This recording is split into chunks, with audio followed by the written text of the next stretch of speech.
Hey, welcome, guys.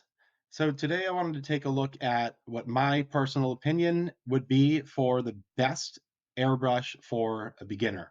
Someone that has, obviously expressed some interest in getting into this hobby, that has done it, with a spray can, with a hand brush. They're looking to take that inevitable leap, which is getting an airbrush, but they don't know where to start. Now, I was actually very surprised. I think I found one other video on the entire internet about this airbrush, which really surprised me because I've had it for years. I have had only a couple airbrushes, to be completely honest. Um, Part of why is I've enjoyed this one so much that I have never really thought about replacing it. So, what we're going to look at is three different factors: the price, because as a beginner, obviously, you don't want to be making a huge investment, and if you're not going to continue to use an airbrush, whatever, if you find it's not for you or your purposes, so be it. But there's airbrushes as expensive as $300 out there. Compressors can get up there, everything. So you don't want to make a huge leap until, again, you are 1,000% sure that this is a hobby that you're going to continue to do and you're going to get your money's worth. So price is obviously and always a huge factor. The second and third factors do go together. It's ease of use, right? How easy is this product to use? And are you going to have a similar experience as me? The first airbrush I bought was, I think, probably the cheapest one that I could find on the internet. And I really did regret it. So I had clogging issues, and it wasn't what I thought it was going to be.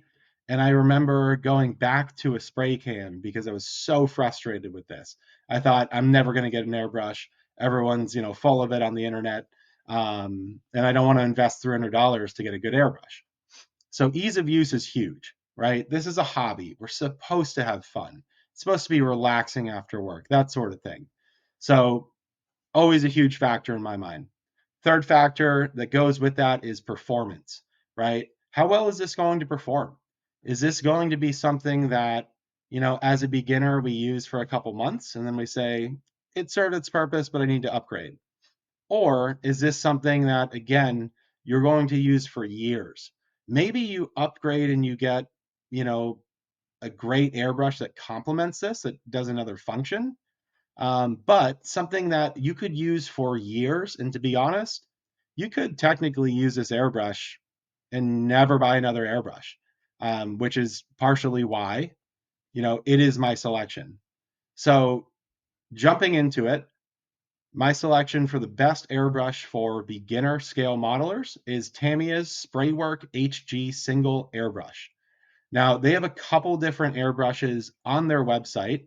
Although they're not known as being an airbrush company, they obviously are huge in this entire industry, in this hobby, in basically every other phase. But I don't have the Chicago style citation, so do not quote me here. But I have heard that Iwata, who is maybe, arguably the biggest name in airbrushes in this hobby, Tamiya and Iwata are owned by the same parent company. Now, does that mean they're manufactured in the same factory?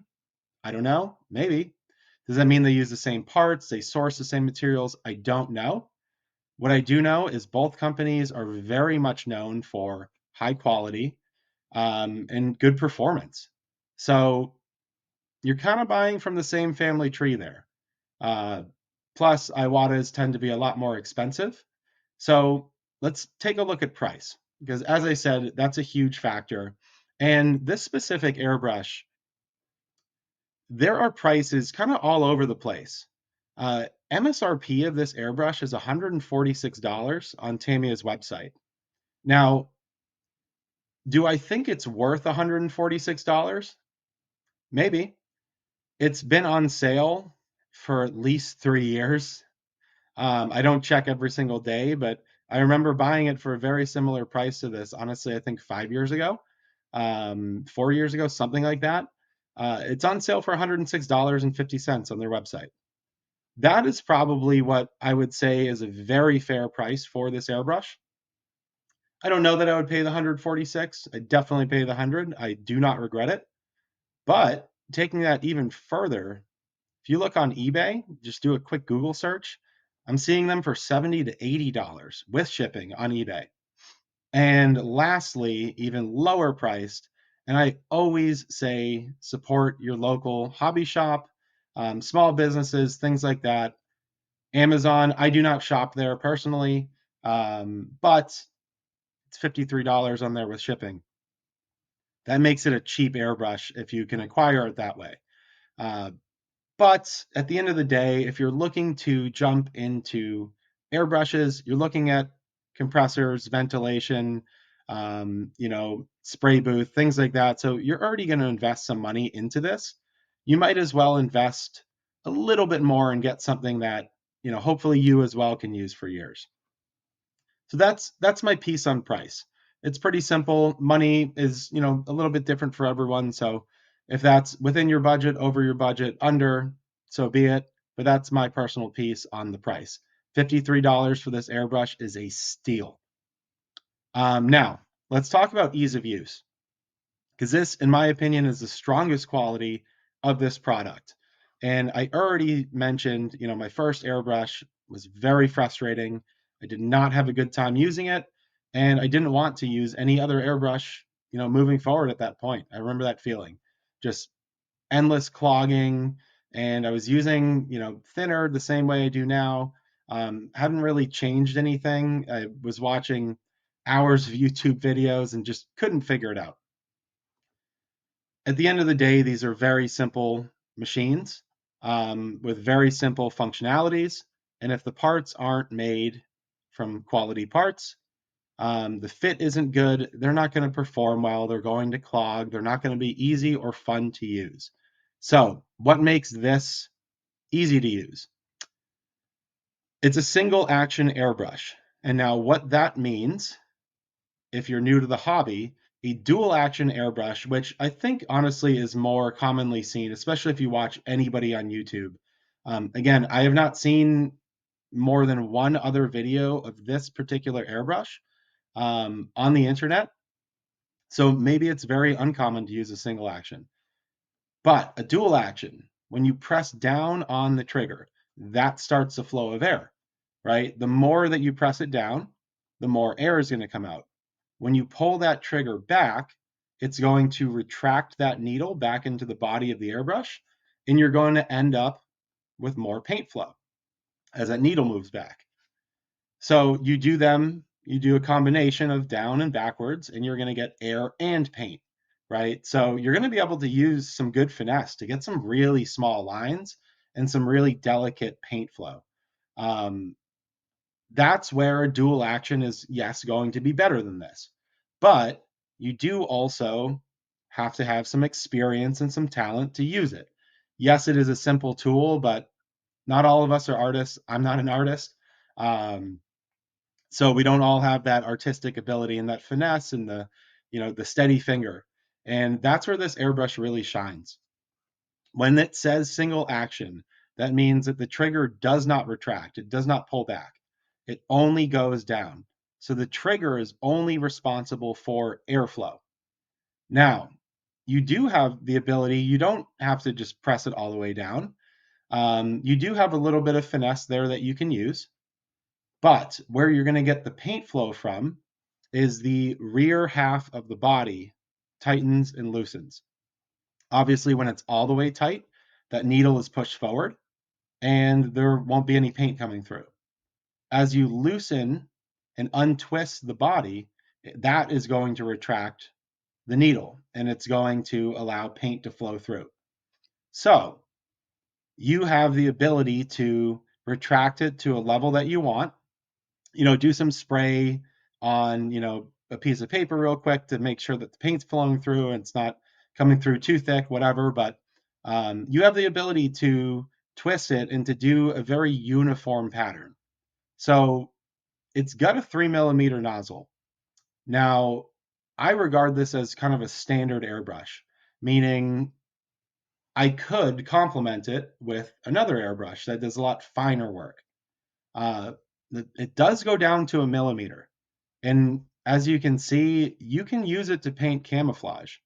Will it be a completely hard edge without masking? No, but you won't get that on a dual action either, unless you get something with a really small nozzle. And that's not for beginners, in my opinion. This will allow you to do three color camo in German vehicles. Will it allow you to paint, the tires around the road wheels without overspray? Probably not, but if you're a beginner, just brush paint those like I still do anyways. This is going to allow you to do a very wide spray on an open panel line, and then with the same color and a little, maybe a full rotation twist, you're going to get down to that 1 millimeter size and be able to do a lot more detailed spraying. So that is what is going to make this so easy to use. Now, the other part is going to be cleaning it, because cleaning it is going to allow it to function. And if it can't function, you're not going to have fun, right? You're going to get frustrated at it, like many of us have, and that's going to retract from your enjoyment of the hobby. Cleaning it is very, very easy. Now, if I was just swapping between colors, maybe just flushing it out with water and then letting that second color flow through, that's probably enough for the time being if you're quick with it. But especially if you're using a water-based acrylic, I guess it depends on the paint you're using. Um, in my head, I'm using the Tamiya acrylic that has the kind of alcohol-based thinner. Even water will allow you to change colors there. But when you're done using it, it's really, really simple. You're going to put your finger over the front of it, over the nozzle. You're going to put your thumb over the cup. Don't put the top on the cup, it will pop off. You're going to open up the airbrush about 3 cranks till it's basically at max. And you're just going to put a little bit of thinner in that cup and spray it. And by holding the front and the cup, putting your fingers over there, it's just going to cycle thinner through the airbrush. And when you spray it, it's going to spray any paint residue out of the airbrush. I always do one of those cycles, and then that's going to splash thinner basically all over the cup. I will take a Q-tip and I'll kind of wipe it in a circular manner around the cup to get some thinner onto the Q-tip, but also to spread it around, start to loosen that paint. Then generally with 1 or 2 passes of a paper towel, you can scoop out any excess paint that's built up on the cup, and you can use that now wet Q-tip to wipe the nozzle. Just make sure that the needle is fully retracted when you wipe that nozzle out, but it should be. Then do a second cycle. When you do the second cycle, take a look before you flush out that airbrush. And if your thinner is clear and there's no paint residue left, you don't technically have to do any more. You can just flush it out again. Again, I'd do one more wipe of the nozzle, but I always do a third just to make sure. Again, I have this like fear of the airbrush clogging. Do a third cycle with that thinner. Make sure that it shows clear in the end. Blow it out, and you are done. That is clean.